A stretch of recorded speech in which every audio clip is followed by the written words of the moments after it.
Posez les deux aiguilles sur le 0 avant de commencer. Commencez par lire l'opération écrite sur le cahier ou au tableau, par exemple 57-3. Matérialisez l'opération sur la roue. Écrire le nombre de départ. Posez la petite aiguille sur le 5, dizaine, et la grande sur le 7, unité. Soustraire ensuite 3 unités. Faire tourner la grande aiguille de 3 chiffres dans le sens inverse des aiguilles d'une montre. Le résultat apparaît. Il reste 54.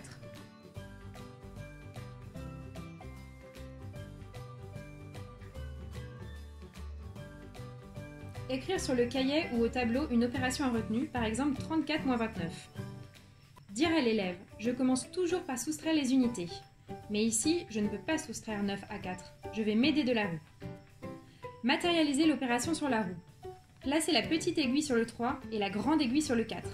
Dire à l'élève, je pars du nombre du haut, le plus grand. Faire ensuite tourner la grande aiguille des unités de 9 chiffres dans le sens inverse des aiguilles d'une montre. Dire à l'élève, je soustrais 9 unités. L'aiguille passe par le 0 et arrive sur le 5. Lorsque la grande aiguille passe sur le 0, et donc sur la flèche -1, la petite aiguille perd un point égal à une dizaine. Elle doit reculer d'un chiffre dans le sens inverse des aiguilles d'une montre. On peut matérialiser cette dizaine avec des objets et le tableau toboggan. On a retiré 9 unités. Il faut encore retirer 2 dizaines. Faire reculer la petite aiguille de 2 chiffres dans le sens inverse des aiguilles d'une montre. Le résultat apparaît. Il reste 5, 0 dizaines et 5 unités.